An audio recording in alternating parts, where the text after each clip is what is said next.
Hello everyone, it's Becca from Becca Books and Bujo, and it is time for another Read It or Not challenge.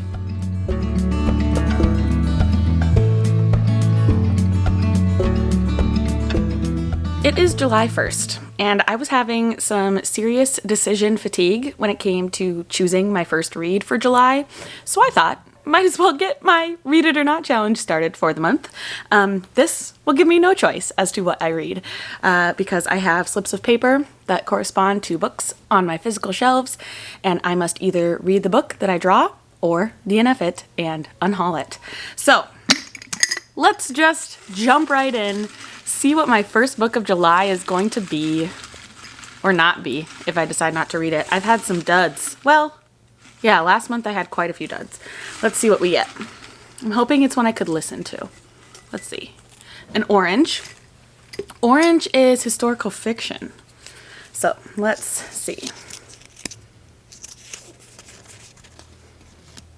I think it's upside down.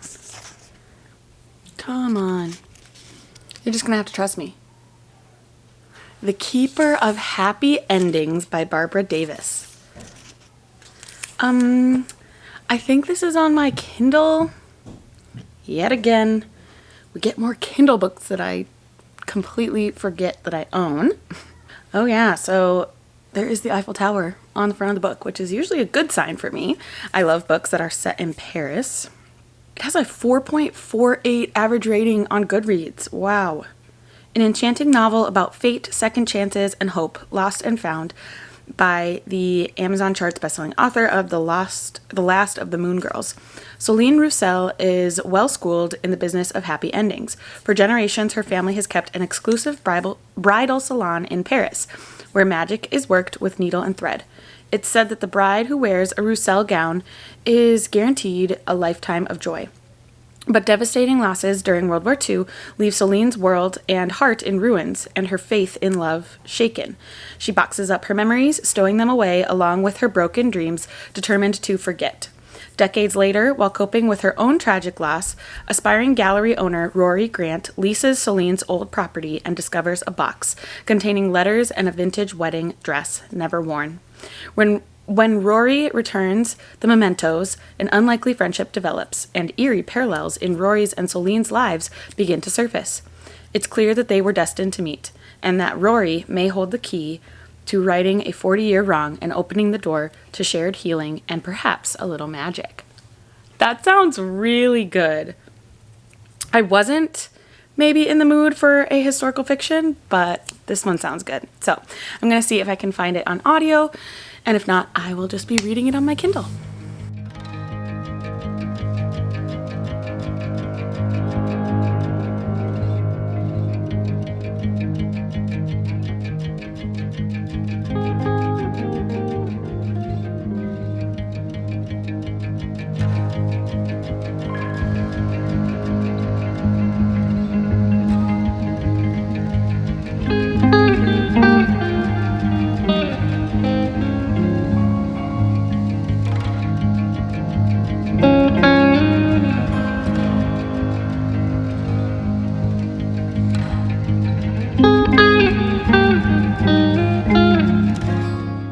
I started The Keeper of Happy Endings by Barbara Davis yesterday, and I am about 20% of the way through. I think it's chapter 11. And we are following two women in the 1980s. The first is Rory. She is a young woman in her 20s in 1986, I think, and she's being pressured by her mother to go back to school. She has finished her undergrad but is going for her master's, and she's going through a lot in her personal life. Her fiance went away on like a Doctors Without Borders kind of trip and went missing. Like, he was taken by some rebels in some country. I want to say Sudan, but I can't quite remember exactly what country it is. In Africa, and she hasn't heard from him in 5 months, and so she is grieving for him, not knowing if he's alive or dead or what's going on. She also is like toying with the idea of not going back to school and instead buying a gallery and showing off her art. She's an artist. She makes like seascapes, and she's wanting to do that instead. We're also following Celine. She is like in her 50s or 60s in 1986. And so during 1940, when she was in Paris and Nazi Germany was in the process of invading Paris, she was there with her mother and helping run their dress shop. Her family comes from this like long line of dressmakers. They're called the dress witches, and there's this magical realism-y part of this book that they like sew magic into their dresses, and basically it means good fortune for the bride and the couple moving forward after their wedding. Very interesting. There's obviously something that goes wrong with the dress shop because it's World War II Paris, and Celine now lives in Boston. These two women, Celine and Rory, connect in Boston when Rory requests to lease Celine's old dress shop. There was a fire that we don't really know much about other than Celine's cigarette started it. And so the building is completely gutted, but Rory thinks it has so much potential for an art gallery, and so she leases it from Celine. In starting the process of rebuilding the inside of this building, she finds a box, a mysterious box with a wedding dress and letters and a shaving kit. Rory gets a hold of Celine, and right now they have just met and talked about what is in the box. So there's going to be some mysterious element with dresses and also this curse on the Roussel family, that's Celine's family, that all of the men somehow disappear from their lives. Her great-grandmother's husband died, her grandmother's husband left, her mother's husband, I don't know what happened. He like heard that her mom was pregnant and immediately ran away, and now something happened to Celine's man as well, because what was in the box in the dress shop was her wedding dress that she never got to wear. So we're gonna find out about Celine's past. I hope we find out what's going on with Rory's fiance Hux, and maybe these women will have a super cool relationship. I'm excited to keep reading. I'm not going to DNF it at this point. I did get the audio version, and so I'm kind of going back and forth between audio and ebook reading. So yeah, that's where this book is so far. I'm on my lunch break right now, and we have to hustle to the library before I go back to work because I just got a very exciting hold in. So let's go get that.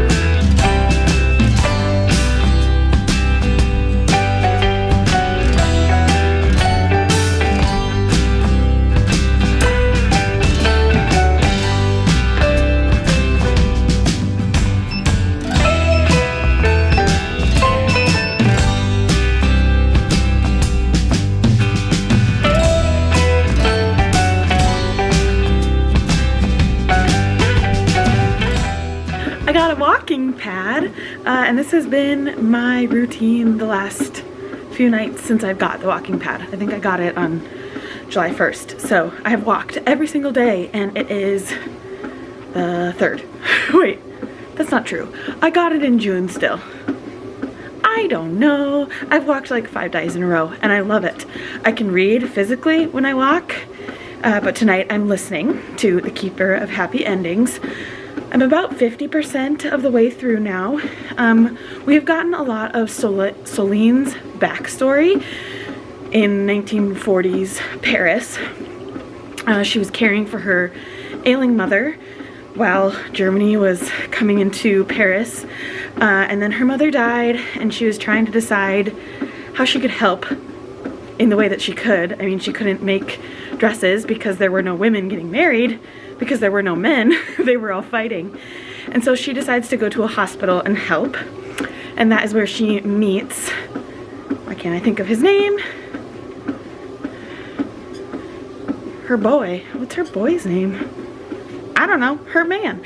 And they fall in love. But he is doing some really great resistance stuff, like getting people out of Paris and sending them to Spain. So he's doing awesome work. She gets in on that work a little bit. And that's why she ended up having to leave France because, sorry, I'm like trying to stay balanced and talk to you and make sure you get a good angle. Anyway, she has to leave because the Nazis found out what he was doing. The Gestapo found out what he was doing and used her as a threat against him. Like, we'll take her, because obviously he loves her. So he had to get her out, and now she is home at his house in the US. What's his name? Anson. A-N-S-O-N. That's why I couldn't remember it. It's a weird name. But I remembered Purcell for some reason. That's his last name. Anson Purcell. So she's at his home in the US, meeting his dad and his sister. So that's where her storyline is. At this point, I'm really enjoying her storyline way more than Rory's. Hers is kind of dull. She's just starting this art gallery and worrying about her fiance, Hux, who is in Sudan. I was right, it is South Sudan, somewhere.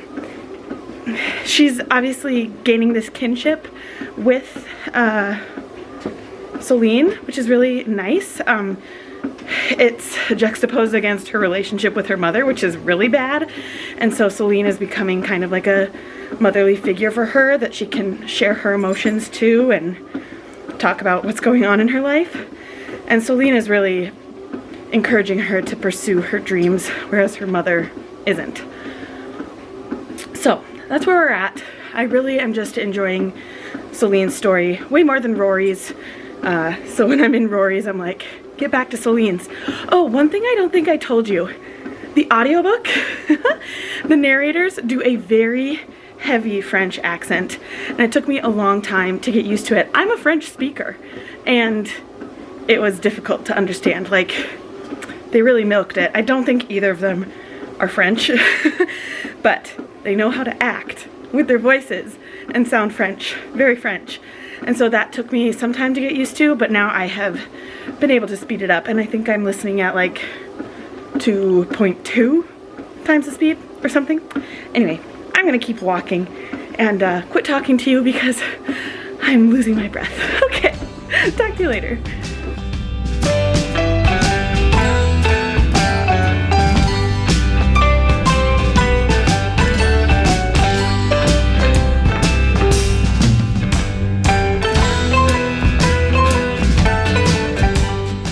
Thank you for coming.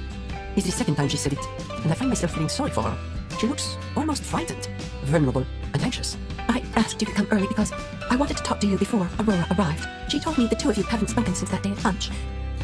I definitely should have updated you between the last time at 50% and now, because I have officially finished The Keeper of Happy Endings. Whoa, why is it on? Turn off. There it is. The Keeper of Happy Endings. And I was pleasantly surprised. So the last time I updated you, I think I was really loving Celine's story, not so much Rory's. But then in this last half, we really get a growing connection between the two women, Celine and Rory, and how fate has brought them together. Their connection is really beautiful. It's like a fairy godmother-esque relationship. That's how Rory explains it. And actually Celine had a fairy godmother type too, and so she was happy to do that for Rory. They were very sweet, but again, they were both two women who had lost their loves, and so they were able to relate on that level, which was really beautiful. Some more things happen as to how they are related. The fate youthful aspect of it was a little bit like cheesy, and no way do I think it would ever happen in real life. But for the story, I really liked it. I don't want to go into too much details because I don't want to give it away. But yeah, a little unbelievable and a bit predictable. I totally wanted to come on here and be like, hey, this is my guess as to how they're connected. And it's kind of magical, like I said, the magical realism part of the dressmaking. So I don't know. It was a really great story. I think I'm going to end up giving it 4 stars. I could see it leaning toward a 4.5. Not quite a 5 though, because of how I was bored a little bit with Rory's story toward the middle part.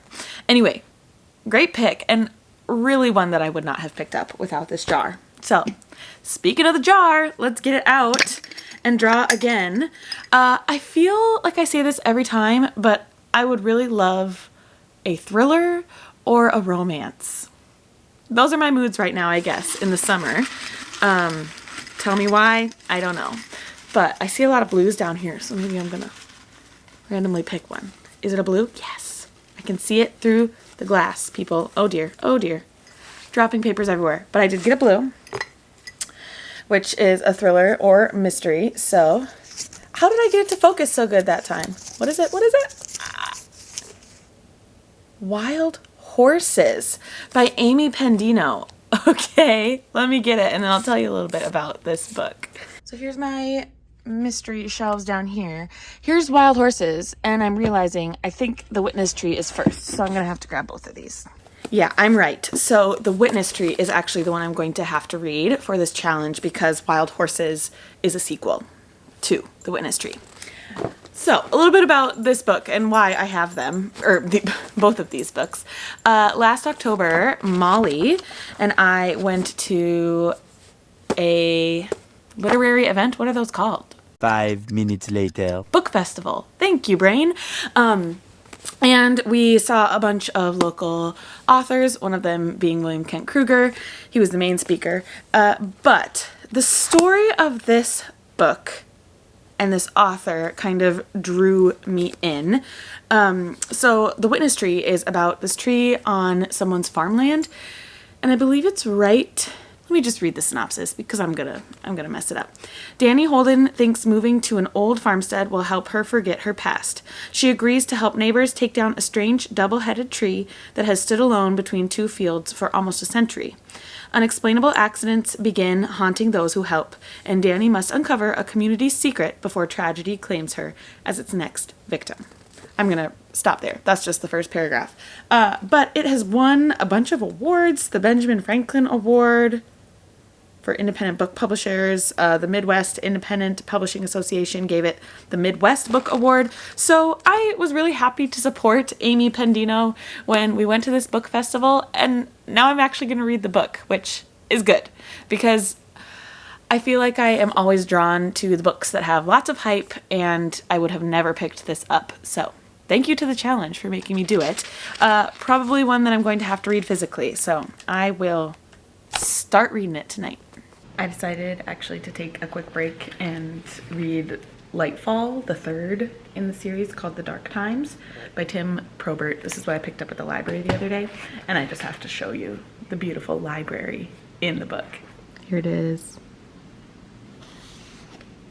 They're like, whoa, that's a lot of books. And he's like, I told you. It's beautiful. I love this art style too. It's so pretty.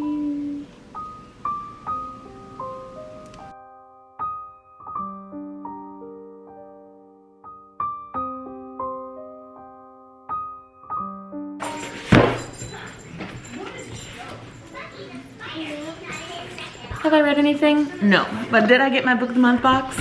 Yes. And I want to show you what's in here. What? Oh, first I have to open granola bars. Hello. I went a little overboard on Book of the Month this month, as you can tell by the size of the box, because it's my birthday month, so I got a free book, and I just wanted to treat myself and get some books that I've wanted for a long time. Here's the bookmark It was bound to happen. The one I got for free is one of my all-time favorite romances, and I never owned it. So I got Part of Your World by Abby Jimenez. I own Yours Truly and Just for the Summer in Book of the Month copies, so I figured I might as well just get the Book of the Month copy so they'll all match. The first trilogy, I have all of the paperbacks, so whatever. It's all different and I don't care, but yay. Maybe this means I'll have to do a reread. Okay, so that was book number 1. The second one is just one I have heard really good things about, and it will probably be a little bit interesting, but I'm excited. This is Butcher and Blackbird. It is a serial killer romance. I don't know, maybe a little dark, but I'm gonna try it. Then, oh yes, another Allie Hazelwood. I own almost all of her books in the Book of the Month version, except for Love Theoretically. That's the one I don't own, and that's probably my favorite of hers. Why I don't own it, I don't know. But I got Not in Love. I've heard this is maybe her steamiest. That's okay with me. And my actual pick for the month is The Lost Story by Meg Schaefer. She wrote The Wishing Game, and I got that one last summer in my Book of the Month box, and I really liked it, and so I'm looking forward to seeing what Meg Schaefer has to offer again. So that's my box. 4 new books to add to my shelves. I'm very excited. Can you tell I'm in a romance kick? I can. But otherwise, really good. What a pretty colorful stack. Yay! Now I should probably actually go read. That book has no audiobook, and so I have to read physically, and I've been alone with the kids the last few days, and so I haven't had much physical reading time. That's okay. I do have sprints tomorrow, so I'll be able to read a bunch physically then. All good.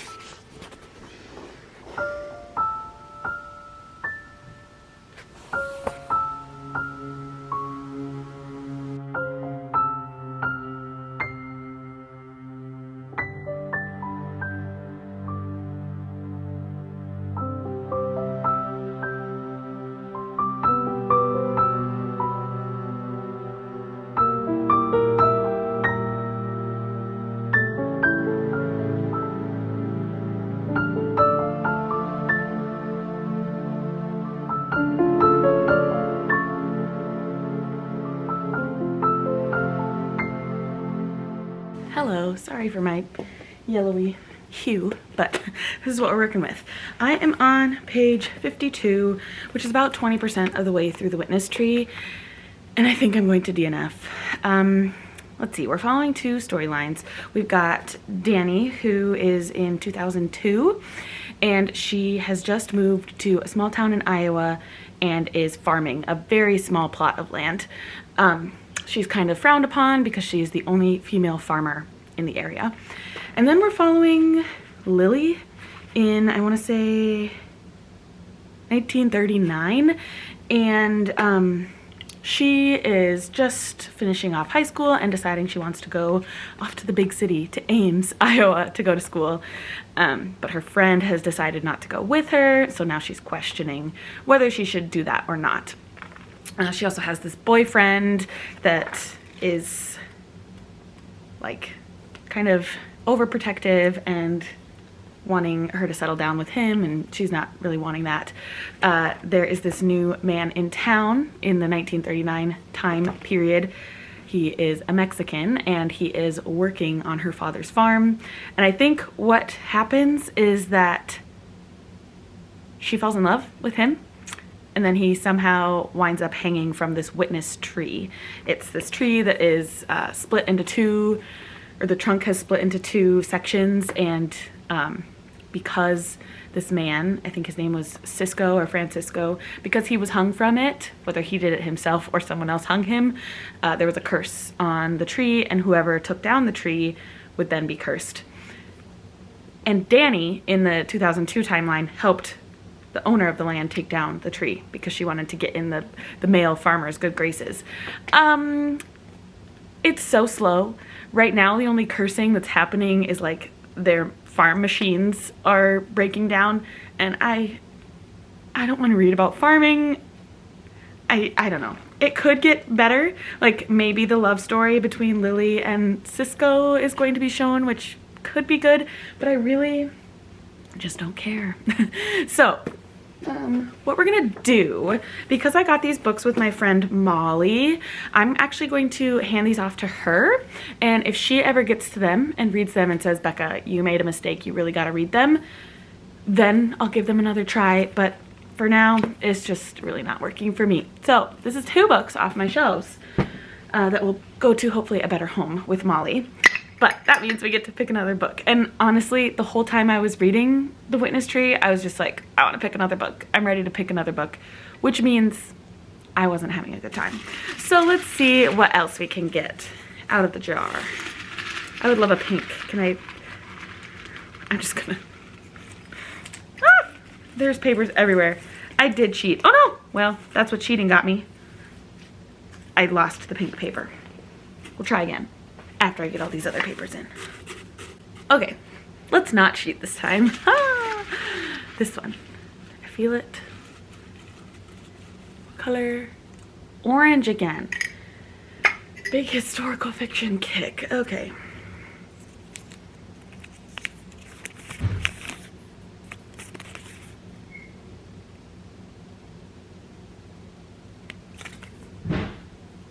Oh, the making of another motion picture. The making of another major motion picture masterpiece by Tom Hanks. This is actually on my TBR card because it was borrowed. So here it is. I know nothing about this book, but my parents read it and they gave it to me. Few know more about how movies are made than Tom Hanks, not just the technical details, but the history drawn upon and the lives and relationships that must intertwine to create a motion picture. Following up his best-selling collection of short stories, Uncommon Type, Hanks's ambitious novel is about the making of a multi-million-dollar superhero epic.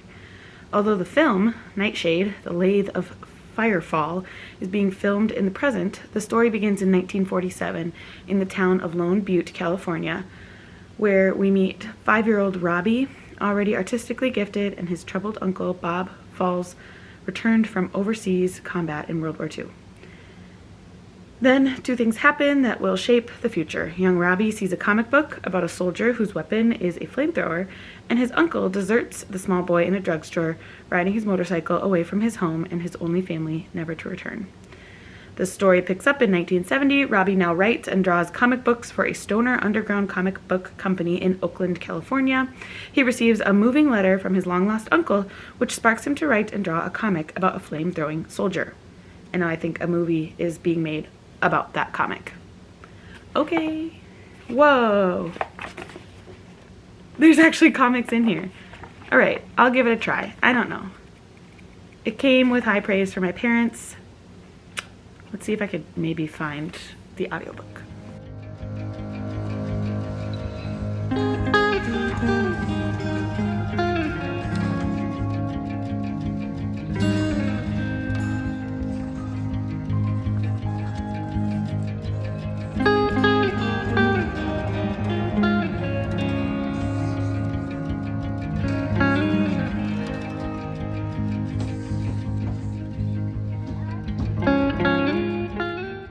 I'm about to hop on sprints. T-minus 2 minutes and 42 seconds. But I wanted to let you know, I am about 50 pages in. Is that about right? 45 to be exact. And I'm intrigued, but I literally think I'm gonna give it 1 or 2 30-minute sprints and see if I want to DNF it. So far, the first chapter was about a man who is a writer and has had his memoir of sorts read by a movie maker in Hollywood, and has met that movie maker. Now the director is making it into a movie. And then we jump back in time and we're following possibly this person's uncle. I don't know. We are in like early 1940s, so prime World War II, and I think so. It's Robbie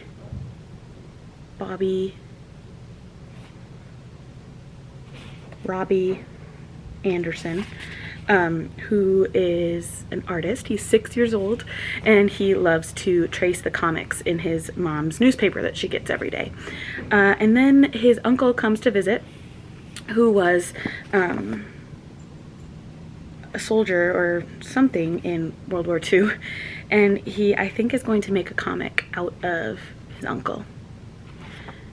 And then that comic is going to be turned into a movie, which is where we get back to that first guy.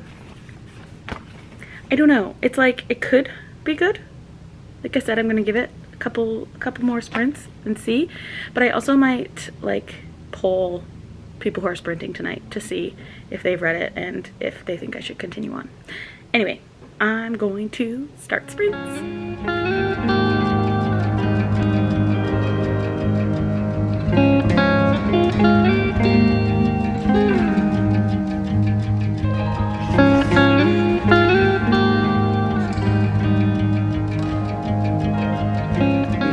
Did Daddy wait, Mama? Let's see. That's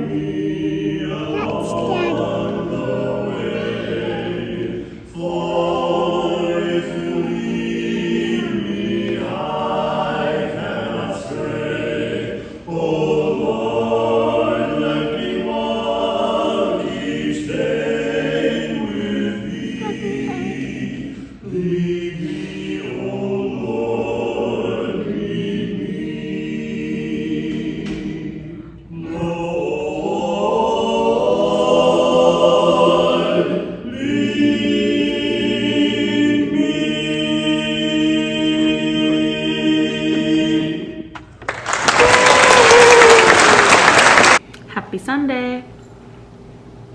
This is my first coffee of the day because we ran out of milk this morning. But we went to church. Willie sang in a barbershop quartet. It was really sweet. I decided during sprints last night I'm going to keep reading. And so I read quite a bit. I am on page 171, which is a little less than halfway, but I thought I could still update you. So I can't even remember what I said in the first update. We're basically just following a lot of different people who are helping make a movie.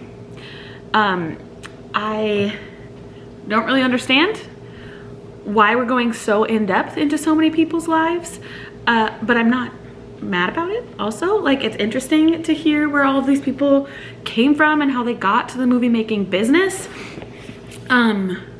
We've got those two, Bobby Anderson and Bob Walls, the uncle and nephew duo, and they are playing a part in writing the movie that Bill Johnson is writing.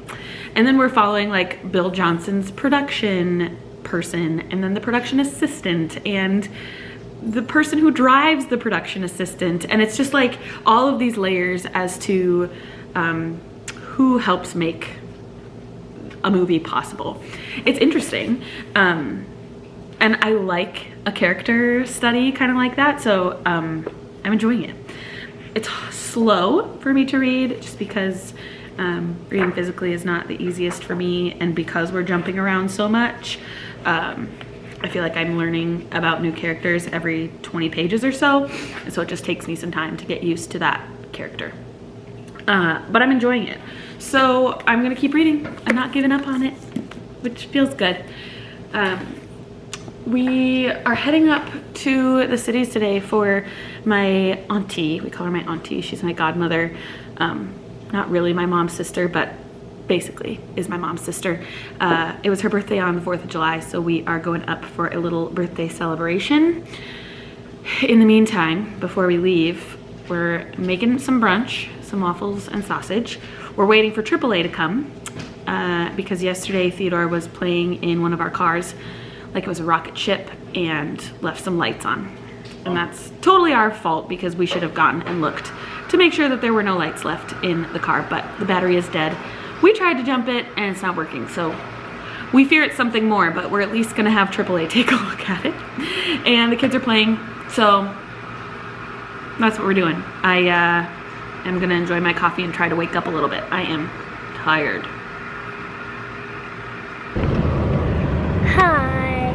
We're in the car driving to somewhere, and now we're in the car and Eva's going to rollerblade, and that's our neighbor. So we just got in the car right away. You told me, Mabel? Now we're going somewhere. And bye. Oh, there's Eve.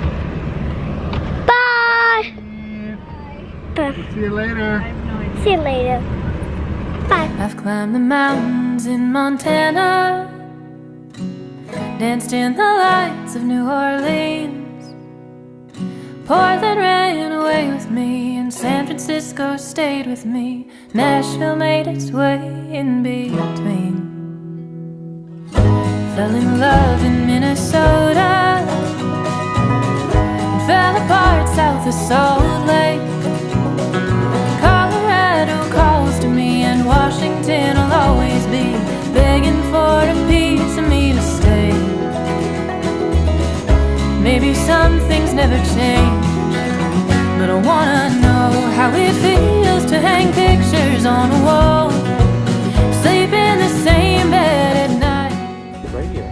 I want reasons to stay. I want someone to take up my time. Miss me when I go. Okay, you ready? You're doing your business.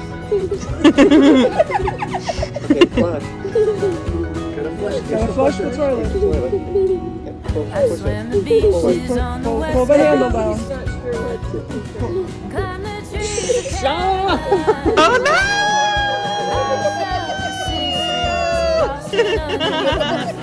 Sound of subways down the line. Walk the lakesides of Wisconsin, and bathed in springs of Idaho. I could use a day or two, or even just an afternoon, getting myself lost in Chicago. Maybe I'm homesick for it all, 'cause I wanna know how it feels to hang pictures on a wall, sleep in the same bed at night. I want reasons to stay. I want someone to take up my time and miss me when I go. I wanna hold. Good job. Your eyes on the ground. 'Cause I traveled Try not to across cross. this Whoa! Good job! I'm about 2/3 of the way through this Tom Hanks book now. The Making of Another Major Motion Picture Masterpiece. And there was a time in here, in this last little chunk, that I was about to give up. So you know how we follow a bunch of different characters and they're all somehow a part of making this picture. Well, in one section we're following the actors, and I hate the main male actor. He is conceited, full of himself, a jerk, and I could not follow the section. I just didn't love reading about him. The main female character was alright, so it's basically like Marvel. There's a bunch of different superheroes, and this one is about a superhero woman who can't sleep, and then a G.I. Joe character who is a flamethrower. But the guy who's a flamethrower, the actor who plays him, is really annoying, and I was about to give up. But I didn't. I soldiered on, and now they are starting the filming of the movie. It is day 1. And again, just still getting all these perspectives. I talked to my mom about it yesterday because I was like, Mom, I don't know if I can read this book anymore. And she said it'll all wrap up in the end, which is what somebody said on my sprints too. It all comes together. So I'm looking forward to seeing how it all comes together. And that's where we're at. I'm ready to read something else, to be quite honest. I just want to be real. I am listening to an audiobook that is not part of this challenge. I picked up The Berry Pickers. Picked it up. I started listening to The Berry Pickers by Amanda Peters. That is an intriguing story. It's about a family, an Indian family who goes to Maine every summer to pick berries. And one summer, the youngest daughter disappears. And then, like, in the second chapter, we're following a girl named Norma who can't remember before 4 years old. And that's because she was the daughter who was taken. It's very, very good and interesting. I've always liked stories like that where, like, the daughter is left on the side of the road or, like, I don't know, bad things happen to children. That sounds horrible. But they're interesting to me and pull at my heartstrings, obviously, as a mom. So I'm enjoying that one. I'm like already 2/3 of the way through that, and I just started listening to it yesterday. So that's also what I'm reading. But I'm going to read as much of this as I can before I drift off to sleep tonight and hopefully conclude tomorrow.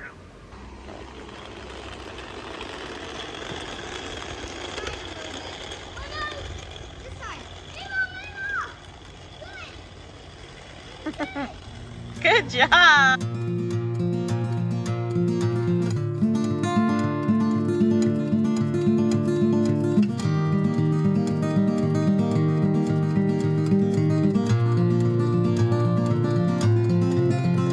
There's a man around the corner, he's been asking me for change, and I could use some. Think I could use some sometimes. All these things slow me down. Like the car. Hello. Okay, we played outside with Daddy. And you know, we did. We played outside with Eve today, and Mommy's reading the book. So I show you a but I'm done.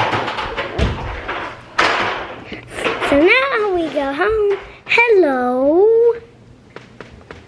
Say hi, Mabel. Hello. I just show you, Mabel.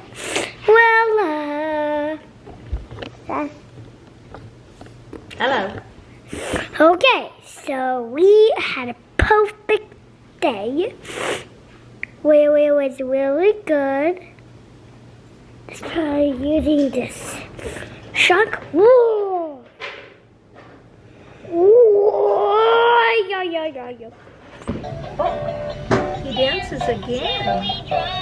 Mabel. Okay, push that one.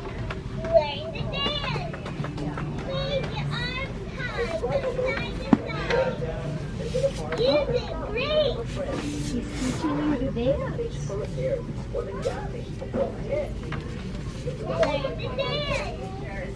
A lot has happened since we last chatted. This book took me a very long time, but since we last chatted, my mom took me book shopping for my birthday. I don't know if you all saw, but it was Target Circle Week, and my mom bought me books for my birthday. It was buy 2 books, get the 3rd free. And so I got some really good books. The Abby Jimenez I had read before, but everything else is new to me, and I'm so excited to try all of those books. But let's go back to the books that were already on my shelves and the point of this challenge, right? So I completed Tom Hanks's book, The Making of Another Major Motion Picture Masterpiece. Have I said how horrible that title is? I think it's a bad title. And honestly, for me, it was a bad book too. There was like 100 pages of this book where I really enjoyed it. Like this chunk, probably. So like I got into it, and once I got past a certain point, I was like, oh yeah, I could read this. And I really enjoyed it probably about until we got to the actors, actually, when we got their backstories, because one actor really got on my nerves. He got justice served to him a little bit, so that was fun to see. But otherwise, the ending was slow. I just didn't care. Again, I feel like I'm saying I don't care about books a lot in this video, but it was way too in-depth for I think, the point of the book, which is just to show how much goes into the making of a movie. It's a lot. It's a lot of prep work. The filming schedule is intense. All of the people who are there during the filming time, it's a lot. And I get it and I understand, but I don't think I am the target audience. An actor or someone who makes movies would really appreciate it, I think. They'd feel seen, but I am neither of those people. And so I think I'm giving it a 2.5 star. I don't want to be mean because I feel like Tom Hanks did a really great thing here. Like, he set out what he wanted to accomplish, but also a little bit like more. I think like too much. Too much in detail, too much in depth. Too many characters that we followed. It just was a lot. That's where I'm going to leave it. I had to grab my other books for this challenge. We read The Keeper of Happy Endings by Barbara Davis. Don't ask me why it has this cover instead of the actual cover. This was a 4.5 star. I think after sitting with this story for a while, I'm giving it 4.5 stars. Such a good historical fiction. World War II, of course, but taking place in Paris and the US. Then I pulled out Wild Horses, technically, but read the first in the series, The Witness Tree by Amy Pendino. I'm kind of regretting my choice to DNF this. I'm trying to decide if I should give them to Molly or give it one more shot. I don't know. Either way, I will read it soon if I decide, because I have the story fresh in my head, and I am just like, there's that little part in my brain that's wondering what happened. So I don't know. Maybe I'll decide to pick it up, give it one more chance. But if I don't, I will unhaul it to my friend Molly. And lastly, we've got the Tom Hanks book, which was my parents', and I borrowed it from them. So I will ask if they want it back, but if they don't, I will likely donate it somewhere or see if somebody else wants it. Anyway, it was a good... Was it good? I found a really great book in The Keeper of Happy Endings, but then the others were just kind of duds, unfortunately. I felt like this challenge drug on longer than it needed to, but that's because this one took me almost a full week to read. So anyway, let me know if you've read any of these books that I drew from the jar and what you thought of them. Did you agree with me? Did I make any big mistakes on not reading? I'm sure nobody knows that Amy Pendino book, but if you do, let me know. And if you've read the Tom Hanks book, did you agree with me or not? Thank you so much for watching, and I will see you in another video very soon. Bye.